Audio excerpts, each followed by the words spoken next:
Assalamu alaikum. Today we are going to study food microbiology.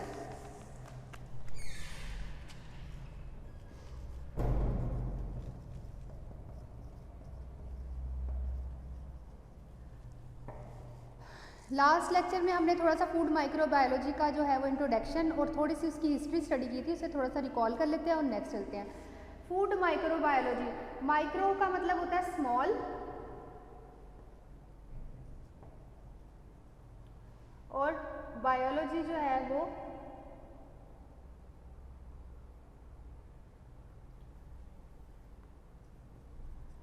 Living organisms की study को कहते हैं। Food microbiology में हम ऐसे स्मॉल लिविंग ऑर्गेनिजम्स को जो हमें नेकेड आई से नज़र नहीं आते उसकी स्टडीज़ करते हैं और जो हमारी फूड को कॉन्टामिनेटेड करते हैं और हमारी फूड में प्रेजेंट होते हैं उन माइक्रो ऑर्गेनिजम्स को जो है वो डिटेल में स्टडी करते हैं फूड माइक्रोबायोलॉजी। जैसा कि हमने लास्ट लेक्चर में पढ़ा था कि फूड माइक्रोबायोलॉजी की इब्तिदा जो है वो तब हुई जब हमें फर्स्ट माइक्रोस्कोप जो है वो किर्चर ने डेवलप की, लेकिन उससे कुछ ज़्यादा स्मॉल जो है वो ऑर्गेनिजम्स हमें नज़र नहीं आते तो उसके बाद जो नेक्स्ट जो है वो डेवलप जो डिजिटल माइक्रोस्कोप जो है वो लिवेनहॉक ने डेवलप की, तो उसके बाद से हमें स्टडी में बहुत एडवांसमेंट आई और माइक्रोबायोलॉजी आई। अगर हम स्टेजेस की बात करें तो मैन जो है वो पहले स्टोन और आइस एज में रहा करते थे। स्टोन और आइस एज में बेसिकली जब अगर हम ह्यूमन बीइंग की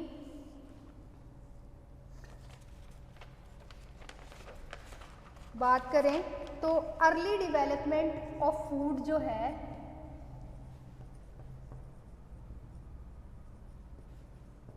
फूड 10 to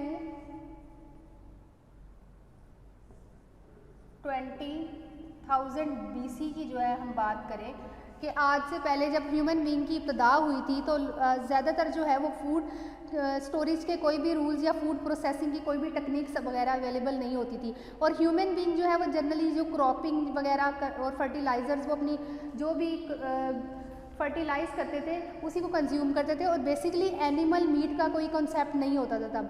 एनिमल मीट का कॉन्सेप्ट जो है वो बिफोर 8,000 to 10,000 BC हुआ जब फर्स्ट एनिमल जो है वो ह्यूमन कंजप्शन के लिए जो है वो स्लॉटर किया गया। अगर हम अर्ली डेवलपमेंट ऑफ फूड के बारे में स्टडी करें तो फर्स्ट एनिमल जो है वो 8 से जो है वो 10,000 BC जो है वो फर्स्ट हमारा एनिमल जो है वो ह्यूमन बीइंग की कंजप्शन के लिए स्लॉटर हुआ। इसी तरह इसी अर्ली डेवलपमेंट के दौरान ही जो है वो अगर हम ये देखें तो फर्स्ट हमारी जो वाइन है उसकी जो मैन्युफैक्चरिंग है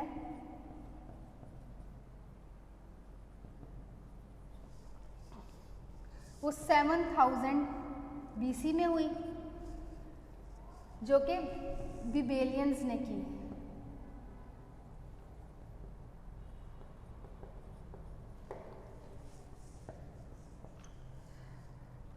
मिल्क की जो फर्मेंटेशन है वो फर्स्ट टाइम मतलब ये जो मिल्क जो है उससे हम फर्मेंटेशन करके डिफरेंट फूड अदर जो है वो मिल्क प्रोडक्ट्स बनाते हैं, चीज़ और डेयरी प्रोडक्ट्स, योगर्ट वगैरह। तो वो जो फर्स्ट फर्मेंटेशन ऑफ मिल्क हुई तो वो जो है वो 61 से 58,000 BC में हुई। फर्मेंटेड सॉसेजेस जो हम अपने ये प्रिपेयर करते हैं, ये जो मीट से सॉसेजेस वगैरह प्रिपेयर करते हैं अपने खाने के लिए, वो 1500 BC में हुआ। अगर हम देखें तो अर्ली जो स्टोन एंड आइस एज थी ह्यूमन बीइंग की तो उसमें जनरली जो है वो हमारे कौन कौन से मेथड कुकिंग के अवेलेबल थे, जिसमें drawing, fermentation, smoking, salting, sugaring,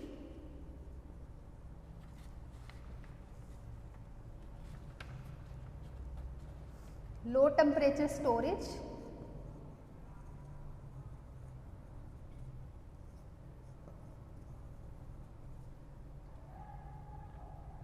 baking,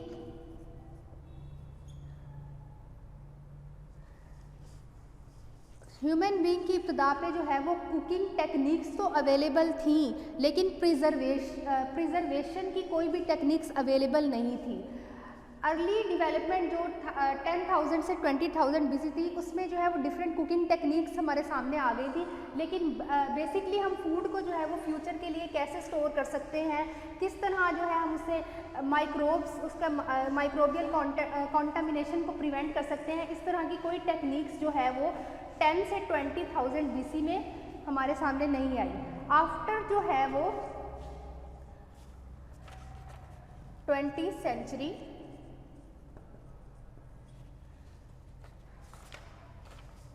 discovery of micro organism हुआ।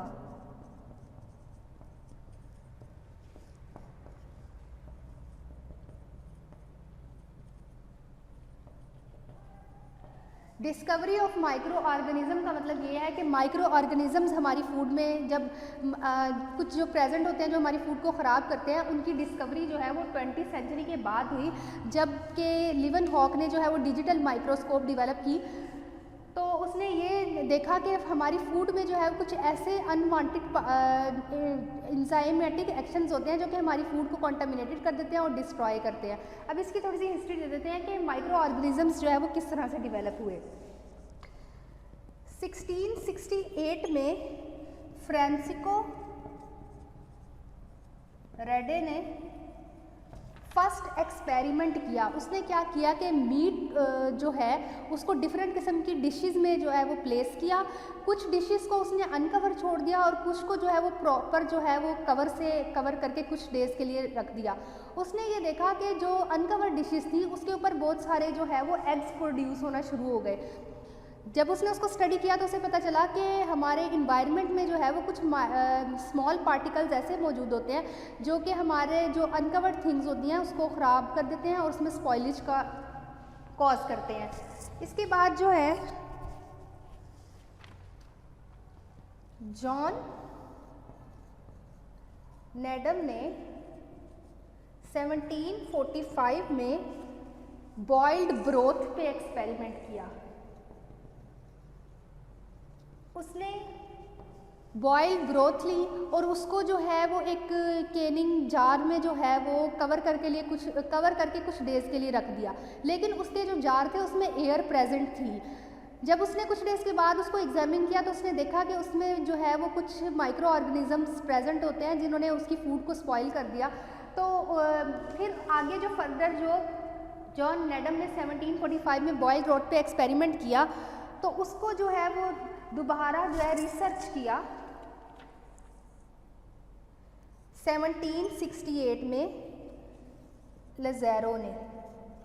उसने क्या किया कि कुछ और ब्रॉथ के सैंपल लिए और उसने कंटेनर्स जिसमें पहले एयर प्रेजेंट थी उसको वैक्यूम पंप के थ्रू जो है वो एयर को जो है वो जार में से निकाला और उसके बाद उसको एयर टाइट जार में कुछ डेज के लिए प्रिजर्व करके रखा।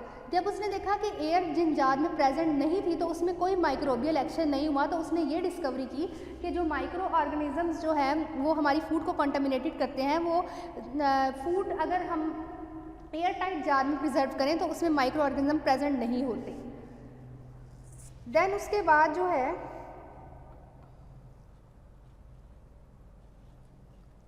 लीवन-हॉक ने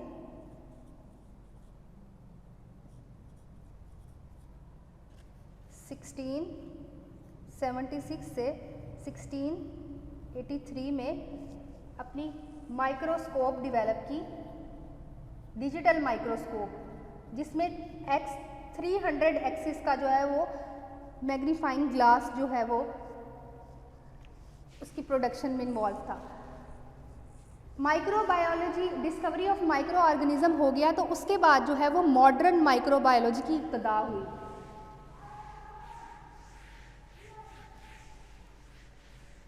मॉडर्न माइक्रोबायोलॉजी में क्या हुआ?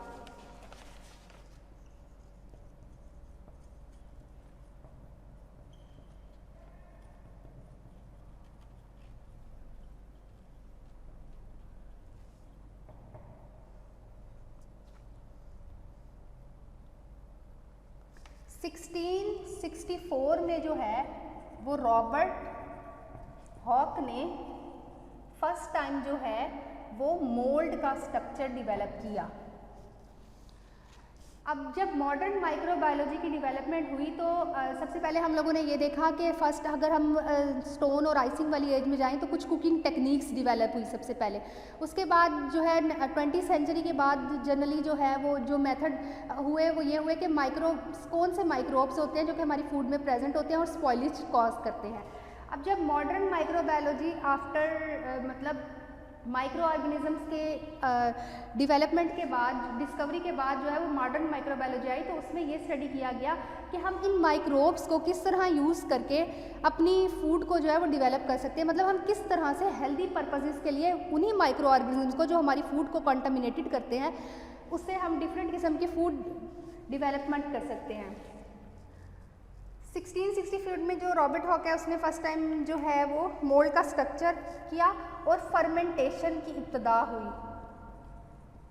बैक्टीरिया जो है, हमें पता है कि बैक्टीरिया जो है एक माइक्रो ऑर्गेनिज्म है जो कि हमारी फूड को जो है वो कंटामिनेटेड करता है। इसी तरह जब हम मिल्क से जो है वो डेयरी प्रोडक्ट्स बनाते हैं, जैसे चीज़ बनाते हैं या योगर्ट बनाते हैं, तो हम इसी तरह हेल्दी बैक्टीरिया जैसे लैक्टिक एसिड बैक्टीरिया जो है, लैक्टोबैसिलस बैक्टीरिया, उसको हम अपने मिल्क में ऐड करते हैं और मिल्क की फर्मेंटेशन करते हैं और उसे फिर कंज्यूम करते हैं। फर्मेंटेशन की इब्तिदा हुई, पास्चराइजेशन की इब्तिदा हुई 1857 में। लुईस पास्चर ने जो है वो पास्चराइजेशन का, जो माइक्रो ऑर्गेनिजम्स हमारी फूड को डिस्ट्रॉय कर रहे थे, मिल्क को हमने मार्केट से जैसे हम कंज्यूम करते हैं तो उसमें सॉर सा टेस्ट फील हुआ। उसमें कुछ ऐसे माइक्रो ऑर्गेनिज्म प्रेजेंट थे जो कि उसकी प्रॉपर्टीज़ को जो है वो कंटामिनेटेड कर रहे थे और उसके टेस्ट को जो है वो ख़राब कर रहे थे। तो पास्चराइजेशन का रूल डेवलप हुआ कि किस तरह से हम मिल्क को जो है वो डायरेक्ट हीट करके उसको मतलब 100 से 120 डिग्री सेंटीग्रेड पर हीट करके किस तरह उसको कॉन्टामिनेंट से बचा सकते हैं। पास्चराइजेशन भी मॉडर्न माइक्रोबायोलॉजी की थी। और माइक्रोबायोलॉजी में जो एडवांसमेंट हुई उसमें ज़्यादातर हमारी फूड बोर्न इलनेस या डिजीज़ को हमने स्टडी किया। जब हम माइक्रोबायोलॉजी में जब हमने स्ट्रक्चर ऑफ माइक्रो ऑर्गेनिज्म जो हमारी फूड को ख़राब कर रहे थे और उनकी प्रॉपर्टीज़ को स्टडी किया, तो उसकी हेल्प से हमें पता चला कि कौन से माइक्रोब जो है हमारी फूड को जो है कॉन्टामिनेटेड कर रहे हैं, उनकी स्ट्रक्चरल प्रॉपर्टीज़ क्या क्या है और किस तरह से हम अपनी फूड को जो है वो इन कॉन्टामिनेंट से बचा सकते हैं।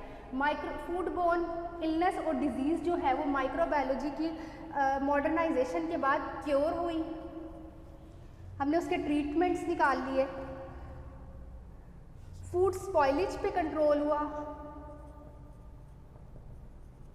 कि वो तमाम कॉन्टामिनेंट्स जो हमारी फूड में स्पॉइलेज कॉज करते हैं उसको हम किस तरह से जो है वो डिफरेंट फैक्टर्स को चेंज करके उसकी जो है स्पॉइलेज को कंट्रोल कर सकते हैं। फूड की जो है वो बायो प्रोसेसिंग हुई मॉडर्न बायो टेक्नोलॉजी में। वो तमाम न्यूट्रिएंट्स जो हमारी फूड में प्रेजेंट नहीं होते, इसमें एग्जांपल आ जाएगी फोर्टिफिकेशन की और इनरिचमेंट की। जैसे हम विटामिन डी को जो है वो फोर्टिफाइड कर देते हैं मिल्क में, या आयरन की फोर्टिफिकेशन हम आजकल फ्लोर में करते हैं। जो भी हमारी बायो प्रोसेसिंग से मुराद ये है कि हम वो इनरिचमेंट या फोर्टिफिकेशन कर देंगे उन न्यूट्रिएंट्स की जो कि हमारी फूड में जो है वो प्रेजेंट नहीं होते और हमारी डेली रिक्वायरमेंट का पार्ट होते हैं। फूड बायो प्रोसेसिंग हुई कि किस तरह से हम डिफरेंट किस्म के जो है वो प्रोसेस को बेटर करके जो है वो अपनी फूड को प्रिजर्व कर सकते हैं और किस तरह हम कौन सी टेक्निक यूज़ करके जो है अपनी फूड को बेटर बना सकते हैं।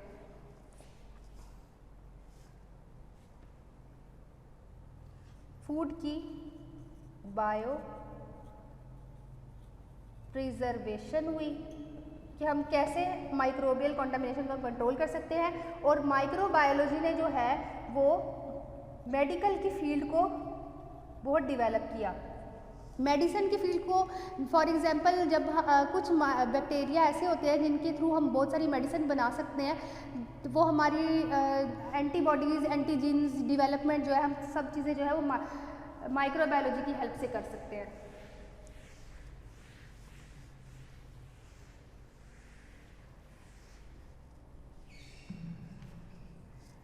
जनरली जो माइक्रोब्स हमारी फूड में प्रेजेंट होते हैं वो कौन से होते हैं? बैक्टीरिया,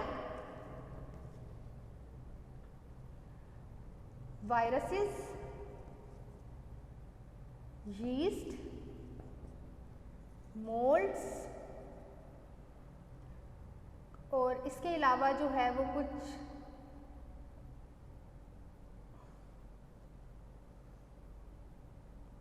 एडिटिव्स वगैरह आ जाते हैं जो कि हमारी फूड में प्रेजेंट होते हैं और हमें डेंजर बन जाते हैं। जब भी हम माइक्रो ऑर्गेनिज्म की स्टडी करते हैं तो हम उसको प्रॉपर जो है उसकी क्लासिफिकेशन करते हैं। क्लासिफिकेशन किस बेस पे होती है? उसके साइज पे, उसकी प्रॉपर्टीज़ पे, टेम्परेचर पे कि वो किस टेम्परेचर में सरवाइव कर सकता है, किस में नहीं कर सकता, मॉइस्चर लेवल पे, ये कुछ फैक्टर्स होते हैं। जब भी हम किसी भी माइक्रो ऑर्गेनिज्म की क्लासिफिकेशन करते हैं तो ये कुछ फैक्टर्स हम देखते हैं, और क्लासिफिकेशन के बाद ही जो है हम उसको प्रॉपर तरीके से स्टडी कर सकते हैं।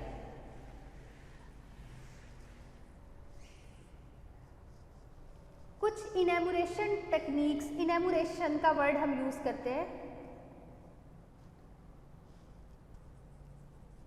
इनैमोरेशन का मतलब होता है कि हमने जो है वो बैक्टीरिया या माइक्रो ऑर्गेनिज्म जो भी हमारी डाइट में प्रेजेंट थे वो कितनी कॉलोनीज बना रहे हैं या कितनी क्वांटिटी में हमारी फूड में प्रेजेंट है। जब भी हम किसी माइक्रो ऑर्गेनिज्म की इनैमोरेशन करते हैं तो उसके लिए हम जनरली दो किस्म के मेथड यूज़ करते हैं, जिसमें से फर्स्ट आ जाता है वीबल count method,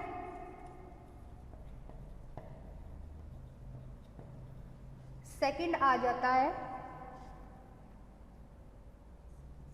total count method. वीबल count में जनरली जो है वो हम स्प्रेड प्लेट मेथड यूज करते हैं,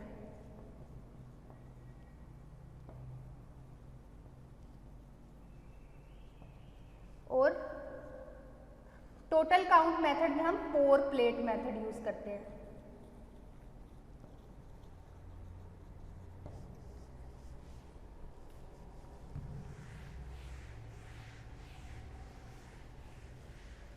स्प्रेड प्लेट मेथड क्या होता है कि हम माइक्रोबायोलॉजिकल जो है वो कुछ प्लेट्स लेते हैं और उस पर जो है वो अपने माइक्रोब्स को ग्रो करते हैं, और फिर उसके बाद जो है उसको स्टडी करते हैं कि वो कितनी कॉलोनीज बनी है और किस सोल्यूशन में ज़्यादा बनी है। स्प्रेड प्लेट मेथड में जनरली जो है हम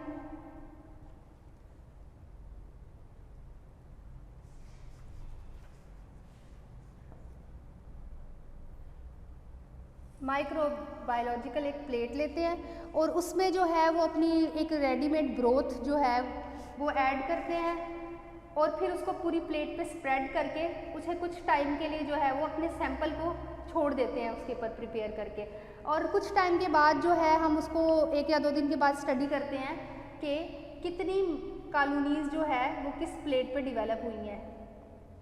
पोर प्लेट मेथड में क्या करते हैं कि हम पहले अपने सोल्यूशन को एक टेस्ट ट्यूब में जो है वो बनाते हैं, उसके बाद कुछ टाइम के लिए उस टेस्ट ट्यूब को छोड़ देते हैं, और फिर उसके बाद स्टडी करते हैं कि उसके नीचे जो है वो किस सोल्यूशन में जो है, ये डिफरेंट किस्म के स्टैंडर्ड सोल्यूशन होते हैं, जैसे 10, 100, 1000 और 10,000, और जनरली जो है वो सबसे ज़्यादा जो कॉन्सेंट्रेटेड सोल्यूशन जिसमें जो है वो सबसे ज़्यादा माइक्रो ऑर्गेनिज्म डेवलप करते हैं वो 10 कॉन्सेंट्रेटेड सोल्यूशन होता है। इसको हम पोर प्लेट मेथड कहते हैं।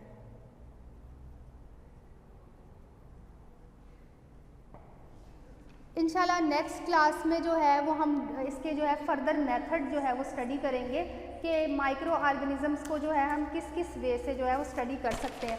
आज जो हम लोगों ने टॉपिक देखा उसमें सबसे पहले था history and development of microbiology,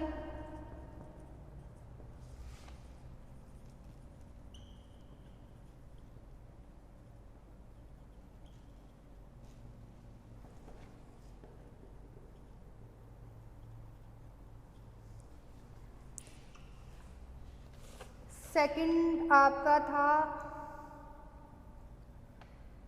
emerging food borne pathogen. Third one जो आपका टॉपिक था वो था classification and enumeration of microbes।